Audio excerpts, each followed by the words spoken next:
Hello everyone. एक question हम contract costing का और डिस्कस कर रहे हैं, ध्यान से देखना है। क्वेश्चन नंबर 13 देखो क्या कहता है। Paramount Engineers are engaged in the construction and erection of a bridge under a long term contract. Cost incurred up to 31st March 2008 was as under material, labour, overhead, erection cost आपको दे रखी है। Contract price 11 crore है, cash received 6 crore है। Technical estimate of the contract indicates the following degree of completion of work. Material 70% लग चुका है, labour and overhead 60% लग चुकी है, इरेक्शन कॉस्ट 40% लग चुकी है। There is no work uncertified. Estimate the profit that could be taken to profit and loss account against this partly completed contract at 31st March 2008। चलो मेरे साथ साथ सब बनाओगे कॉन्ट्रैक्ट अकाउंट। चलो ध्यान से देखना जरा। Contract account for year ending 31st March 2008।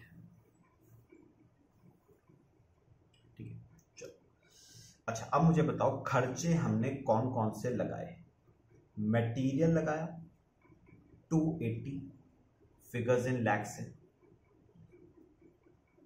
Labour हमने लगाई 100, ओवरहेड्स हमने लगाए 60 और इरेक्शन कॉस्ट हमने लगाई 110। ये खर्चे लगाए, ठीक है, ध्यान से। अब मुझे बताओ बाय साइड पे मेन चीज आती है work in progress, work certified.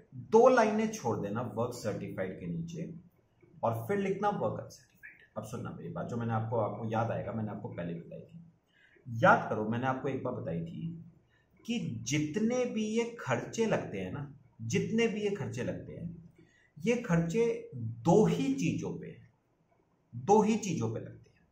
या तो ये खर्चा लगेगा वर्क सर्टिफाइड पे, या ये खर्चा लगेगा वर्क अनसर्टिफाइड पे।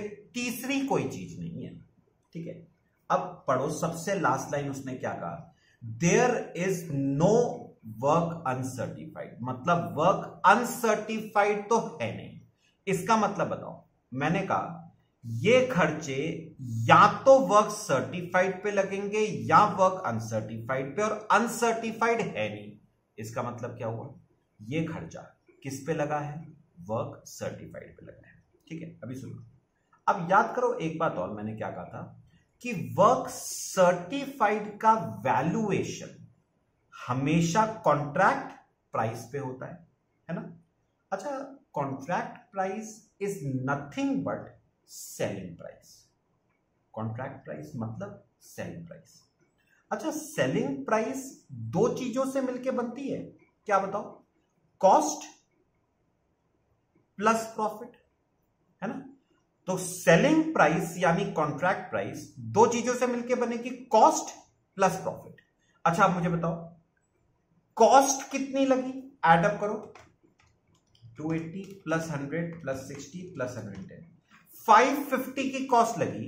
और आपको अच्छी तरह पता है ये पूरी की पूरी कॉस्ट किस पे लगी है, वर्क सर्टिफाइड पे। बस अब मेन काम क्या है, आपको निकालना है प्रॉफिट, ठीक है। चलो मैं आपको तरीका बताऊंगा, मेरी बात पर बहुत ध्यान से सुनिए, बहुत ध्यान से। अच्छा, मेरी बात ना सुनना ध्यान से। Working note, calculation of profit, calculation of profit. मुझे एक बार बताओ, मैंने अभी पिछले क्वेश्चन में आपको एस्टिमेटेड प्रॉफिट निकालने का तरीका बताया है ना। सुनो, क्या फॉर्मूला था एस्टिमेटेड प्रॉफिट का। अगर मैं कॉन्ट्रैक्ट प्राइस में से क्या माइनस कर दूं, टोटल कॉस्ट ऑन कॉन्ट्रैक्ट, तो एस्टिमेटेड प्रॉफिट आ जाता है ना। अगर मैं कॉन्ट्रैक्ट प्राइस में से पूरे कॉन्ट्रैक्ट की कॉस्ट माइनस कर दूं तो एस्टिमेटेड प्रॉफिट आ जाता है। अच्छा, मुझे बताओगे जरा, कॉन्ट्रैक्ट प्राइस कितना था, 11 करोड़। हम लैक्स में कर रहे हैं, तो 1100 lakhs कह लूं माइनस, अब सुनो, याद करो ये टोटल कॉस्ट ऑन कॉन्ट्रैक्ट मैंने कैसे बताया था, जितनी कॉस्ट लग चुकी है प्लस जितनी कॉस्ट और लगने वाली है। मुझे ये बताओ कितनी कॉस्ट लग चुकी है। ये देखो, ये वो कॉस्ट है जो लग चुकी है 550, तो ये कॉस्ट तो लग चुकी है प्लस जितनी कॉस्ट और लगनी बाकी है। आ जाओ, वर्किंग नोट फिर से, क्या निकालना है, कितनी कॉस्ट और लगनी बाकी है, मतलब फर्दर कॉस्ट टू कंप्लीट आपको क्या करनी है, कैलकुलेट। ध्यान से सुनना मेरी बात।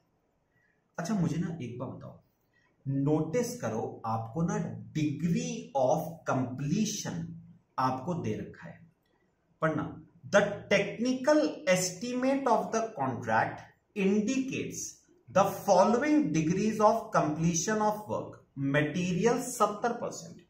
उसने कहा, ध्यान से सुनना, मटेरियल 70% लग चुका है। ध्यान से सुनना, मैं अगर इसे थोड़ा सा और रिफाइंड वे में पढ़ूं तो मुझे पता है क्या समझ आया, मुझे ये समझ आया पूरे कॉन्ट्रैक्ट को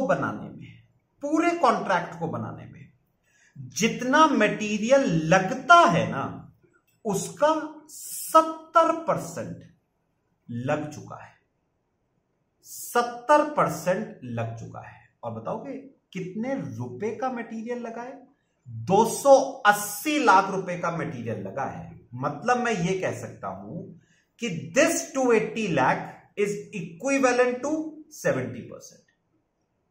तो यही तो उसने कहा कि पूरे कॉन्ट्रैक्ट को बनाने में जितना मटेरियल लगता है उसका 70% लग चुका है। और कितने रुपए का मटेरियल लग चुका है, 280 लाख का। तो this 280 lakh will be equal to 70%, मतलब 400 लाख। इसका मतलब पता है क्या हुआ, पूरे कॉन्ट्रैक्ट को बनाने में 400 लाख रुपए का यानी 4 करोड़ रुपए का मटेरियल लगता है, जिसका 70% 280 लाख लग चुका है। कितना और लगना बाकी है, 30%, मतलब 120 लाख और लगना बाकी है। ये बताओ किसका आया, ये तो आया मटेरियल का। चलो अब अपने आप करो लेबर और मुझे बताओ, लेबर का बताना मुझे बताओ पूरे कॉन्ट्रैक्ट को बनाने में लेबर और ओवरहेड्स ना एक साथ ही कर लो, उनका डिग्री ऑफ कंप्लीशन एक साथ ही दे रखा है। लेबर और ओवरहेड्स का बताना मुझे बताओ, पूरे कॉन्ट्रैक्ट को बनाने में जितनी लेबर और ओवरहेड्स लगती है उसका 60% लग चुकी है और 160 लाख की लेबर लग चुकी है, विच इज इक्विवेलेंट टू 60%। तो इसका मतलब पूरे कॉन्ट्रैक्ट को बनाने में 266.67 लाख की लेबर लगती है, जिसका 60% लग चुकी है। और कितनी लगेगी, फर्दर कॉस्ट टू कंप्लीट। अच्छा 266.67 लाख तो पूरे कॉन्ट्रैक्ट पे लगती है ना, उसका 60% लग चुकी है, और कितनी लगेगी 40%। तो 106.67 लाख की लेबर और लगेगी। और सेम यही केस इरेक्शन कॉस्ट के लिए, पूरे कॉन्ट्रैक्ट को बनाने में जितने की इरेक्शन कॉस्ट लगती है उसका 40% लग चुकी है, मतलब 110 लाख की erection cost is equivalent to 40%। तो इसका मतलब पूरे कॉन्ट्रैक्ट को बनाने में 275 लाख की इरेक्शन कॉस्ट लगती है, उसका 40% लग चुकी है। तो और कितनी लगेगी, उसका 60% और लगेगी ना, 275 का 60% और लगेगी, 165 लाख की इरेक्शन कॉस्ट और लगेगी। तो मुझे बताओ total further cost to complete कितनी लगेगी। अच्छा मटेरियल की 120 लाख और लगेगी, लेबर ओवरहेड्स की 106.67 और इरेक्शन कॉस्ट 165।